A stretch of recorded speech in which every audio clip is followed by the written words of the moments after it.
Good evening. Welcome to 10 by 9, where 9 people have up to 10 minutes each to tell a true story from their life on a theme. And our theme tonight is All I Want for Christmas. My name is Paul Dorn. You're very welcome. Delighted to see you.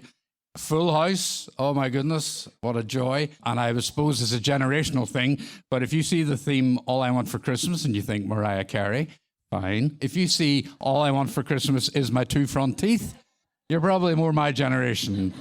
Funny enough, Mariah doesn't feature in any of our stories tonight, nor do teeth. I know, it's great news. So, up until 4:30 this afternoon, when I was waiting for the bus on the Ormer Road, God, this town would drive you bananas, I had 9 stories for you. And then somebody messaged me at 4:30 and said, oh, I've got friends coming to stay, and I thought it was tomorrow, and blah, blah, blah, blah. So now I've got 8 and a little bit stories for you. So here's the little bit story, and I'm telling you it because I need to get this coat off or I'm going to explode with the heat. Some of you will know this. The last 2 years have been the worst period of my life, without question. And it's been a struggle, and there are people here who, if it wasn't for them, I wouldn't be here. And also, 10 by 9 has helped a great deal, giving me something to look forward to every month. And I'm an intensely private person, and I've explained this. So I don't understand this. So I don't talk about myself very much, but here I am in front of, 200 people, and I'm telling you the deepest, darkest, and most painful secret of my life. And so it makes Christmas very difficult, and we'll hear stories about that tonight as well. But a few months ago, about 2 months ago, I had a dream, and I don't believe dreams are anything other than wish fulfillment or your subconscious talking to your consciousness. But in this dream, I was with the person who has caused me so much distress. And this person had bought me a beautiful jacket, very expensive, lovely colors, not like Joseph and his amazing Technicolor dream coat, nothing naff like that. It was very beautiful, very expensive looking. And he was urging me to get a shirt to go with it. Now, my normal shirt color would be blue. Brings out my eyes, apparently. And I was thinking, yeah, I'll buy a blue shirt. This is all in the dream. And then I had this, blinding notion, and it just came to me in the dream. No, you need a gold shirt. You need a shirt that is gold, not yellow, not kind of goldy, but metallic-y gold looking. Now, I went to my therapist, because that's where I am. 60-odd sessions later, and probably God knows another 100 to come. But she's great. And she said, and I'm not sure if she was slightly tongue-in-cheek, but I said, what do you think that means? And she said, maybe your subconscious is saying it's your time to shine. So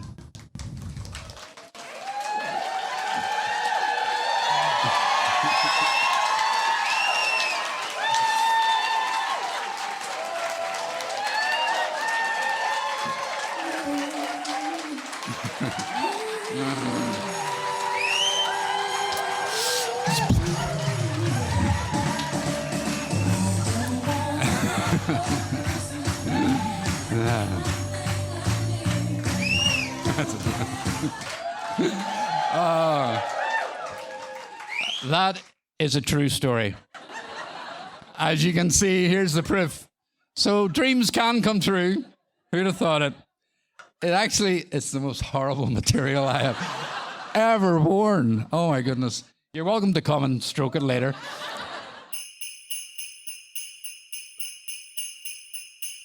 We've got our first-timer. We have 2 first-timers and one who's telling first time in the black box. He was originally told in East Belfast. So please, a big, warm welcome to Lorraine Thompson.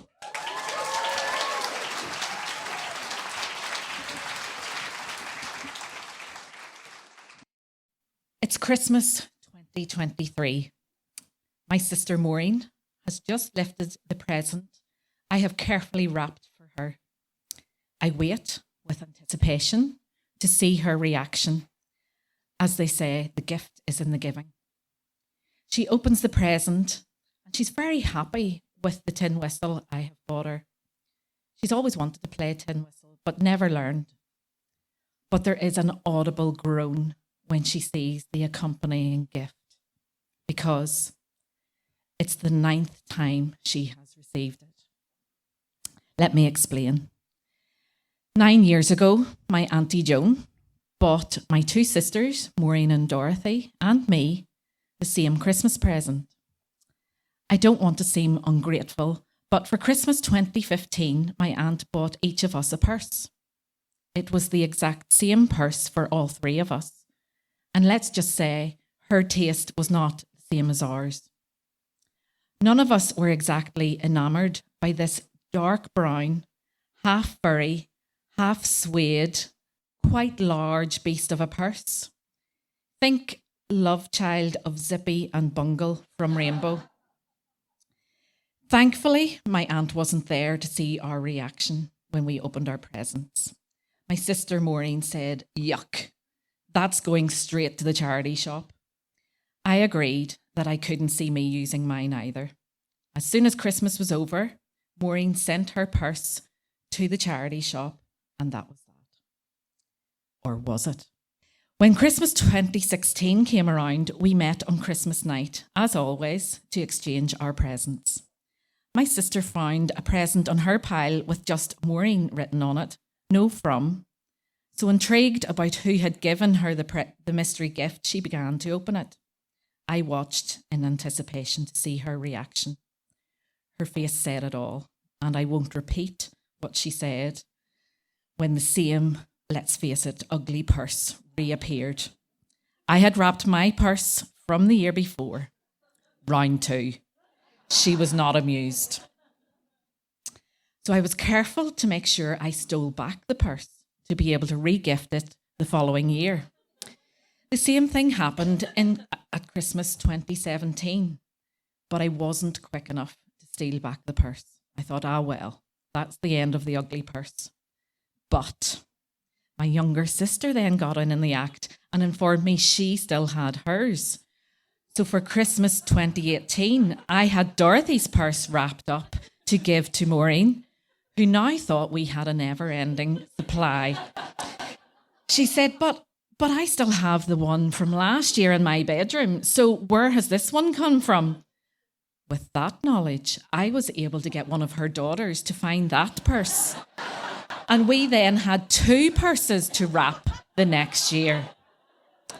And so each Christmas, my sister gets the same purse or purses wrapped up in various guises. For Christmas 2020, the purse was wrapped in a very large cardboard box and exchanged at the boot of her car while we were socially distancing. Even COVID couldn't prevent the reappearance of the ugly purse. I now have her eldest granddaughter primed to steal back the purses as soon as she can, so that we can give it to her nanny the following Christmas. And yes, Maureen is getting a little fed up with the yearly giving of the purse, but honestly, I think it's an addiction. I can't give it up. All this time, my Auntie Joan never knew the pleasure we had experienced from the purses she had given us in 2015. Sadly, she died earlier this year. My Auntie Joan and Uncle Rodney had no children. She was an only child, married to my dad's only sibling, and so we are their only family relations. I have to admit, I didn't see my aunt and uncle that much growing up or in my adult life. It was Christmas and Easter when we would get together with them, so I guess we weren't that close. But since my aunt's death, I have been supporting my Uncle Rodney, helping him with some of the things that some 86-year-olds, or anyone for that matter, find difficult, especially following the death of a spouse after 59 years of marriage. There are things which my aunt did, like using the washing machine or microwave. The microwave has been a revelation to my uncle. Having been an accountant all his working life, and someone who continued doing accounts until fairly recently, my uncle is a very clever, organised person, well equipped to deal with finances, but he does find using the internet and having to do things online difficult. I've helped him with online tasks like changing his credit card from their joint names into just his, or getting him a new debit card or paying bills. This resulted in him saying, "Do you know what? In some ways, you're better than a wife." I have to confess, while the circumstances have not been good, I am enjoying getting to know my uncle. I have long chats about the past, and through his reminiscing about my Auntie Joan, I'm learning more and more about them, my granny and granda, and my dad, through the eyes of my uncle. And he is interested in my life, what my children are getting up to, and what I am working at. I am growing to love my uncle deeply. He said to me recently, "I wonder why I didn't get to know you sooner, Lorraine. I really enjoy your company. You lift my spirits, and I wish we had been friends sooner. I think I've missed a treat." And I said, "Well, me too, Uncle Rodney. But I guess years ago, you were busy being an accountant and playing golf, and I was knee-deep in nappies and being a mum. But the important thing is we're here for each other now." He replied, "Well, that's true, and I'm thankful we have this time together." I'll keep supporting my uncle and being his friend. I'm slowly helping him clear some things from the house, dividing up jewellery that belonged to my aunt, bringing books to charity shops, and sorting out clothes. I was going through some of Auntie Joan's clothes a few weeks ago, and guess what I found? Yes, another dark brown, half furry, half suede beast of a purse. So I have prepared this for next week. The last will and testament of Joan McCormick. I leave this purse to my precious niece, Maureen Mitchell. I hope you treasure it and use it well. 3 purses. I can't wait till Christmas.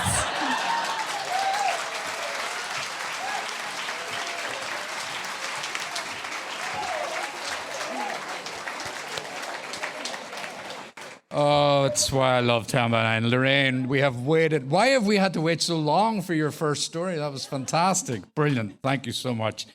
Just as a little surprise for 10 of you, anyway, check under your chair because there are 10 Christmas cards. And in each Christmas card, well, with a lovely message from Town by Nine, obviously, in each of the Christmas cards, there is a scratch card. So you could be sitting on £1 million. Just to let you know, especially if you're new to 10 by 9, there is a 10 by 9 website, 10by9.com. And on the website, we have lots of information about 10 by 9, what it does, and where there are other 10 by 9s, et cetera, et cetera. And I'm kind of updating the website. I am no IT person, so it's kind of a very slow and very simple process. But I'm trying to kind of bring it up to date. So hopefully get that really done over Christmas. But go check out the website. And somebody was asking how to submit a story. And there is a section on the website called Submissions. And it will literally talk you through. Well, not literally, sorry. But it will guide you through how to submit a story. And it is very simple. We love stories. And people don't always send a full story. They'll just send a sentence and say, "Do you think I should keep at this?" And I will always say, "Of course, yes. Give me the full thing." Somebody emailed me today and said, "Do you have to submit the whole story to you?" I said, "Yes, you do. Yes." Even people who've been coming to 10 by 9 and telling stories and trust them completely, send in their stories. And it's not just, well, we are, in case of legal difficulties, and identifying people who maybe wouldn't want to be identified, things like that. But more importantly, from my point of view, is getting the story in the right place for the evening, because that's really important. And I do think about that a lot. And sometimes a story comes in and I go, "That's story 6." So you just know, because it's just about structuring the evening. So we go entertained as much as possible. So apart from the website, on the website, there's a podcast. And last Sunday, podcast 292 was or dropped, as the young people say. So there are, yes, 292. Apparently that is way more than most podcasts ever achieve. So I'm delighted with that. Can't wait to get to 300. So there are hundreds. There must be 800 or 900 stories on there. Most of them told here at the Black Box, but some told at Port Stewart or Derry or one or two from overseas. But it's mostly Black Box stories, and they are brilliant, and they cover every aspect of life, just from the ridiculous to the heartbreaking and everything in between. So if you're bored over the festive season, please go and check them out. You can also subscribe on the usual places: Apple Podcasts, Spotify, Podbean, etc. All those usual places, wherever you get your podcasts. Also, if any of you who enjoy the podcast would care to leave a review, it's really, really helpful because it helps to get us noticed, and then you might get a little bit more of a promotion by the podcast platforms. So if you could, a kindly review, please, that would be really appreciated. Okay, we're also, of course, on Twitter, Facebook, Instagram, and as of last Tuesday or Monday, Blue Sky. Well, I wouldn't be that enthusiastic about it. It's pretty much very similar to Twitter, but not quite as dark and evil. We're always looking for new storytellers, of course. And I have, if you go to, on the website, actually, there are themes for January. The dates for next year, they're all in there, except for May, still negotiating on May. But all the dates right up to Christmas of next year, they're all there. So you can plan your year. And there are actually a couple of themes already up there. So if you want to think ahead, and January the 15th is our next 10 by 9. So it's not too far away. So get writing over Christmas. Anyway, blah, blah, blah. I think that's enough for me. I am beginning to feel very warm. I feel a bit like a turkey in the oven on Christmas Day. Oh, my goodness. Oh. So anyway, let's kick off. Our next story of the evening, it's her first time, so please, a big warm welcome for Lisa Graham.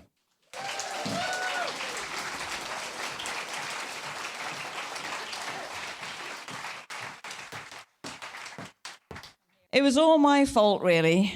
Somehow, I had failed miserably to put both of my sons going into the same line of work as myself, despite trying my best to do so. I mean, had they not noticed the stress, the exhaustion, the long hours, the hassle, to say nothing of never having time in a whole day to even go to the loo or glance at a phone? Yeah, I'm sure you've guessed by now what I do for a living. I'm a teacher. And not only did they both become teachers, but Patrick, the eldest, even married one as well. He met Danielle in their first job in a tough academy in South London in 2017. He a music teacher, she a scientist. I think they did find the work quite rewarding at first, but by the time they got to the end of their second September, the shine had definitely worn off, and they were struggling big time. And so this is where the second thing that was my fault comes in. It was a Sunday afternoon, and we were having what should have been a lovely Sunday lunch in a nice restaurant, except it wasn't. The two of them were under so much pressure, reports, data sheets, challenging kids, observations, appraisals. They could hardly raise a smile. And the worst of it is, Mum, we have barely 20 quid between us at the end of each month. We're fed up. We're coming out of teaching. Good idea, I hear you say. Absolutely, plenty of other jobs out there. Just do something else, of course. This, obviously, is what you think I would have said. But no, I didn't. This is what I said. Oh, really, love? What a shame for the teaching profession to lose you both, all that talent. Would you not think of giving it one more try? Maybe looking at the international scene. You might like it. So guess what? They did like it. And before you could say, where's my passport? They were off to 2 new jobs in a cool British international school in Bangkok. How lovely. It was all wonderful. We'll see each other twice a year, we promised. It won't be so bad. 6 months to wait each time. See you next Easter, Mum. That was summer 2019. Well, I can hear you're doing the calculations. Easter 2020 was never going to happen, was it? COVID came instead, and we all went into that whole weird world that now seems so long ago. Lockdown 1, working from home, exercise permitted for 1 hour each day, 1 visit to the shop, no further than 1 kilometre, no sitting down on a park bench, no going anywhere without your mask. That was March 2020. Kind of surreal. Then it was Christmas 2020, and we weren't allowed to gather or bring our families home. We all had Christmas on Zoom, trying our best to have cheery quizzes and wear our paper hats. We managed as best we could until January the 6th, when lockdown 2 began, working from home. And so it went on until, to be honest, I can't remember when we were finally allowed out again, under strict conditions like no parties, unless you were Boris Johnson or a Westminster MP, of course. And do you remember all that testing we had to do? Those wee boxes where you had to test yourself every day and register your negative result. At last, the world began tentatively to reopen, and travel started to look extremely difficult but possible. It was now December 2021, and I knew exactly what I wanted for Christmas. I hadn't seen my Patrick and Danielle since that summer 2019, 2.5 years before. All I wanted for Christmas was them. It was unbelievably complicated to organise travel to Thailand that December. Visas, health insurance, medical certificates, proof of vaccinations, lots more, all had to be submitted onto a thing called the Thailand Pass. Then, of course, there were all the tests to be done at the last minute.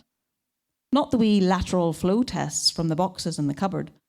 Special tests that you had to do at a special centre. I think they were called PCR or something.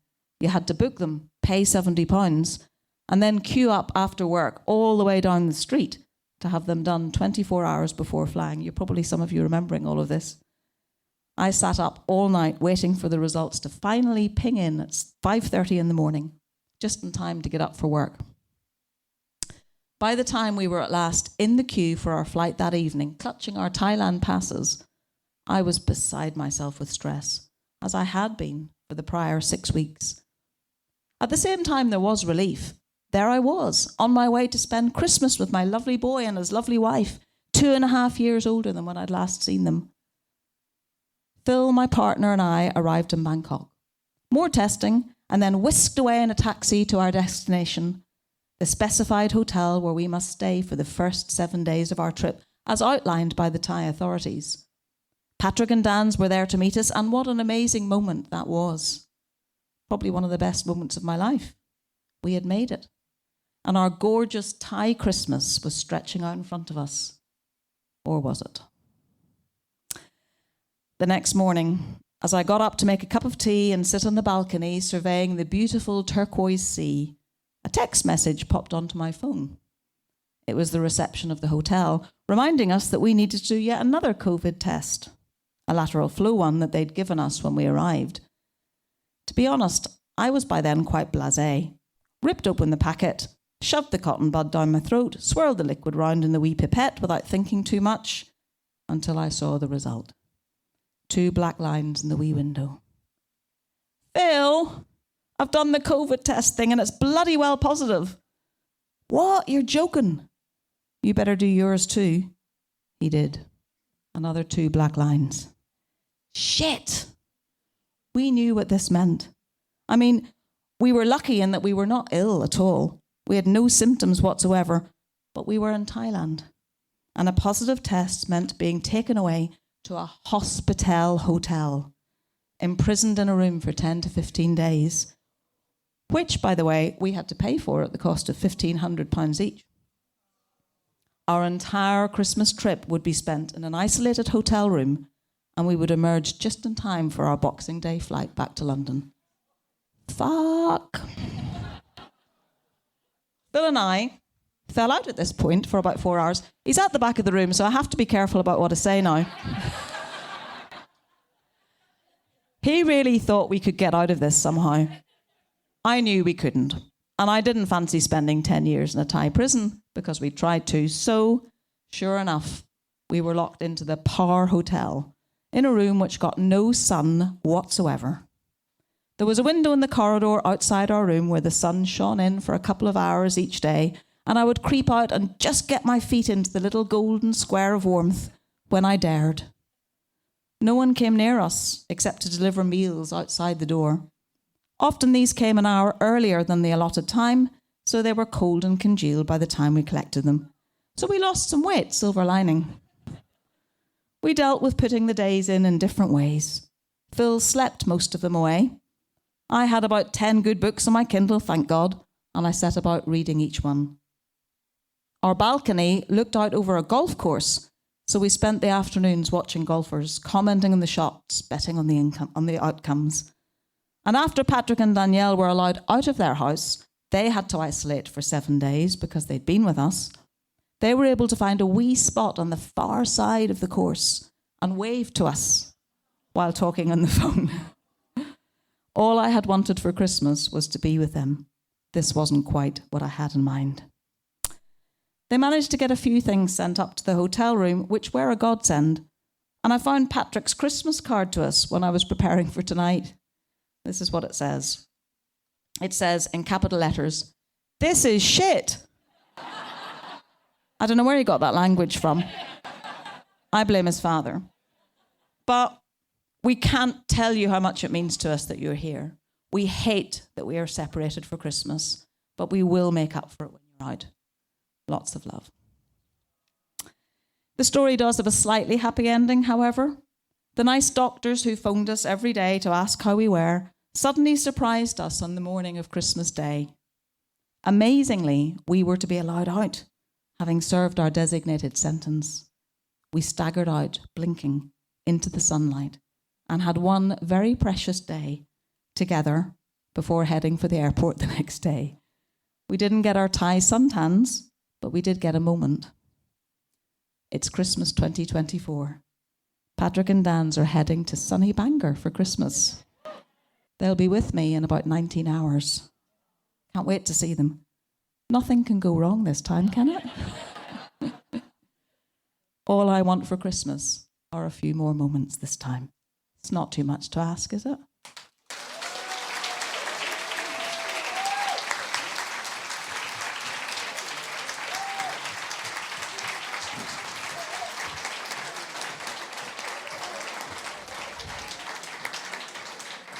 Well done, Lisa. Thank you.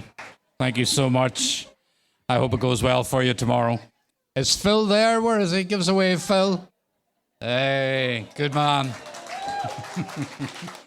I like the fact that you basically slept for 2 weeks. That sounds like heaven. Oh, the spotlights are back. Sorry, we seem to have a little electrical problem earlier. Somebody said it's my shirt that has done it. I did get quite a few compliments there during the break, and I got touched a lot. It's been a long time. Most people were very nice. Somebody said, "Oh, Elton John." I thought, okay, I can live with that. Somebody else said, "Gary Glitter." Yeah. And I think the biggest insult was someone said, "It suits you." It's okay.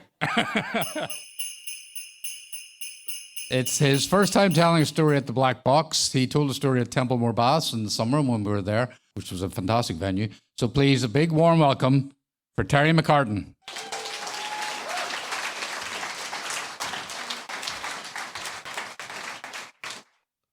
All I want for Christmas. All I want for Christmas is February. I used to love Christmas. As a child, I would plead to decorate the house as soon as the Halloween stuff came down.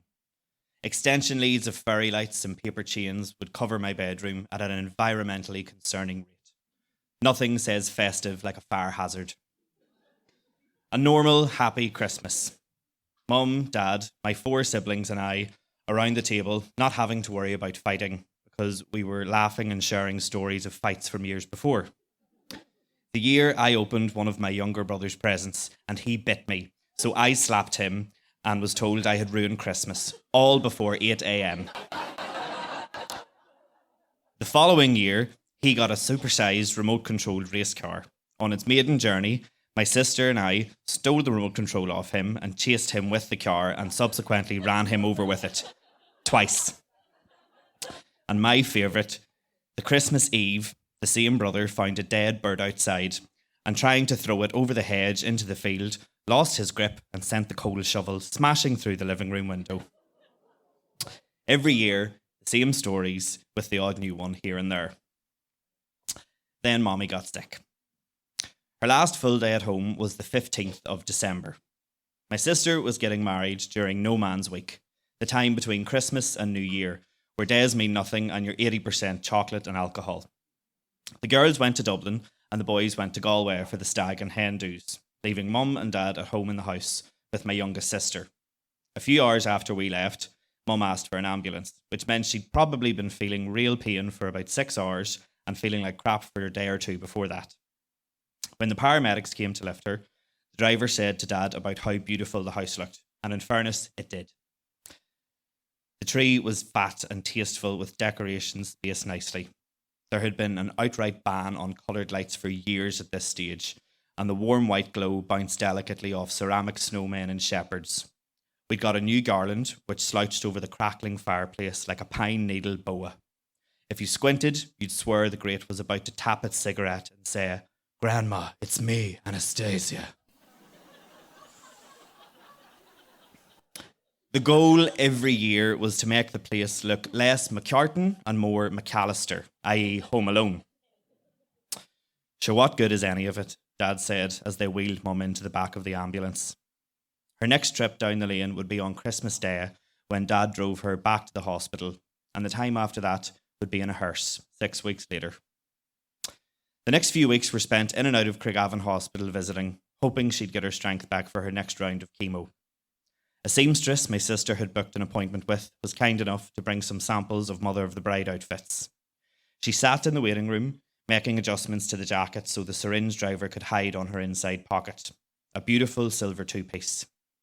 When Mum tried it on, my sister smiled bravely, telling her how nice she looked, thinking to herself, she's going to be buried in that. They thanked the seamstress for her patience and hard work, and when my sister took her aside in the waiting room to pay, the woman shook her head and whispered, "I can't take any money for that." A shared thought that neither of them could say out loud. Christmas Day came. When Dad pulled over the cattle grid, the 5 children rushed to the window to make sure he wasn't alone. He wasn't.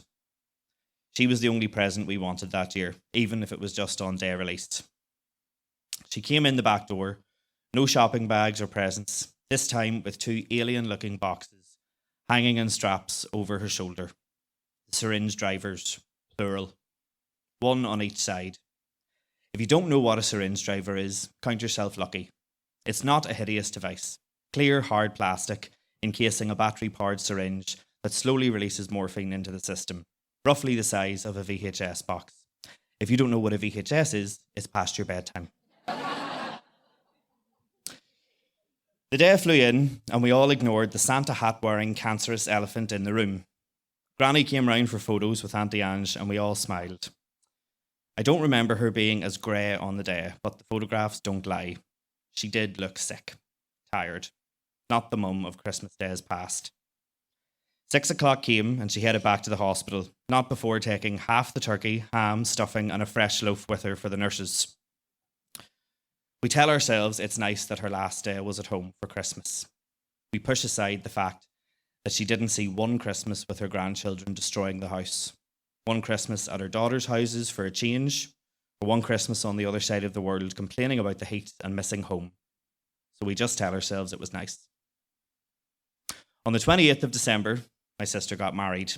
It was meant to be the following year, but knowing the way things were going, they'd pulled everything forward by 12 months in the hopes that Mum would get to be there.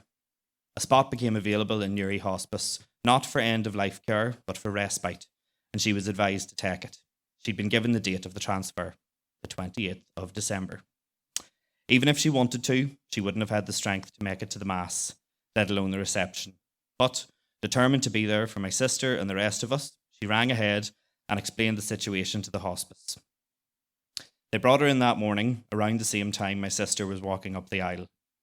The nurses helped her change into her outfit, syringe drivers discreetly out of sight in the lining of her jacket. Decorated the dining hall, and the immediate family and bridal party went straight to the hospice for photos. Again, a brave denial of, "Isn't this lovely?" took over. And it was lovely for what it was. Looking back, it was the most unsettling thing to have such a key player of the day missing. Everything felt slanted. The photos were and are beautiful. The last photo of all 7 of us. The last photo of Mum and Dad together. You wouldn't know she's sick, and you wouldn't know he is terrified. They just look like a happy couple in their Christmas best. In the chapel, it already felt strange, as we weren't in our normal seats. The McCartans sit in the back right corner, without fail, often outnumbering the rest of the parish 5-1. Mummy used to say, if this chapel was a ship, we would have it sitting lopsided. This time, we were up at the front, on the left, on the bride's side, with no mother of the bride. A month later, to the day, we were sitting back in those odd visible pews. This time, Mum was there, wearing her silver jacket, horizontal, in a box. She was 57. That was 7 years ago. And every year, without fail, I lived the same cycle. The dread of putting up the Christmas decorations. How full the living room looks and how empty the house feels. Home alone. January comes and the countdown to the anniversary continues. I can tell you what I was doing every day for those last few weeks. Who visited? Who didn't? What we ate, where and when we slept, the rate she went downhill by the day and hour, when she was sick for the last time, when she got into bed and didn't get out again, when she stopped talking, when she fell asleep and woke up for the last time to look around the room at each of us, saying nothing, but taking the time to see all of us standing around the bed, waiting. She looked at us for the last time and said nothing, but really looked at each of us individually like a roll call. We were all there. The faintest smile of relief before going back to sleep. When her breathing changed, the death rattle, the final shutdown. And then it happened. 2 minutes past 6 on the Sunday evening. This is the list in my head every Christmas. No gifts or groceries. Just this endless list of what happened, where were you when, do you remember how, over and over and over. And then February comes, and you can breathe for a while. I don't begrudge people enjoying Christmas. I'm very, very happy, actually jealous of people who can still buzz over it. People who haven't had the lights stolen from them yet. I don't want to be a killjoy, but I do want to draw attention to how hard this time of year is for so many people. How the pressure of being happy can make you feel worse than you already do. Scrooge, Grinch, misery guts. I hope I learn to love this time of year again. I really, genuinely do. But at the minute, all I want for Christmas is for it to be over.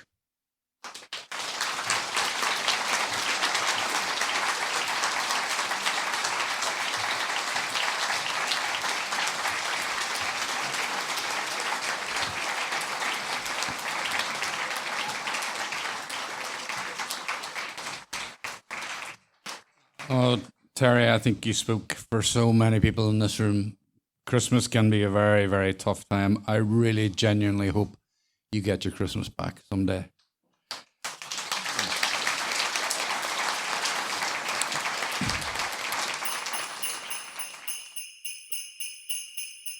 Apologies to any, and I know there's some poets in the room, but anyway. All I want for Christmas was tonight's story theme. The tales of Mariah were not to be seen. A dream said that I need a shirt from Versace, but here I am looking like old Liberace. Lorraine gifts and re-gifts the purse she despises. She also wants to see pets can win prizes. Lisa will soon see her son and his wife, 4 years now since COVID caused strife. Terry broke hearts with his tale of his mother, gorgeous in silver and mist like no other. Thank you.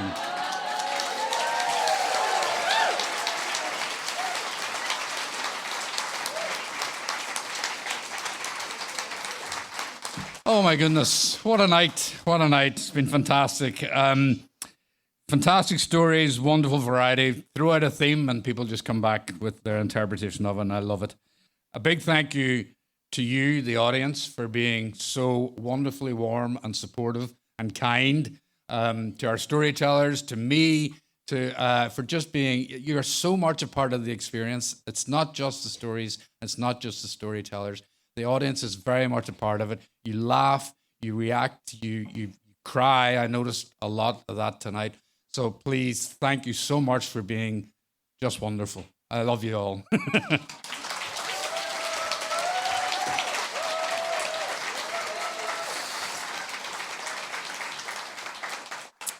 But our biggest thank you, I have to say thank you to everybody who's kept 10 by 9 going over 2024. It hasn't always been easy, but we always get there, and it's the highlight of my life. So, but our biggest thanks tonight goes to Paul Brady, Lorraine Thompson, Lisa Graham, Kieran McAlinden, Terry McCartan, Louise Neelan, Malachy O'Doherty, and Barney Gribben for their wonderful stories.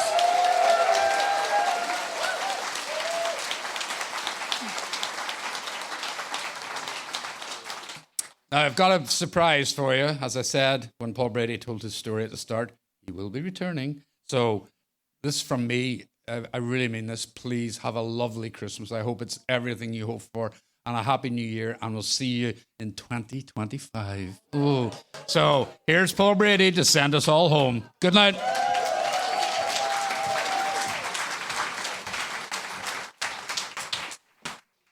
So he phones me and he says, listen, see at the end of the night at Christmas. I says, aye. He says, bring your guitar down and do a song. He says, Paul, I don't play a fucking guitar. He says, I have a memory of you last year playing guitar. I said, it wasn't me. I don't know how to play guitar. He says, right, okay. He says, would you be able to do a wee song for us? And I says, sure. I says, is there some way to play a backing track? He says, no. He says, that costs money because it's copyrighted. And I've spent all my money on my new shirt.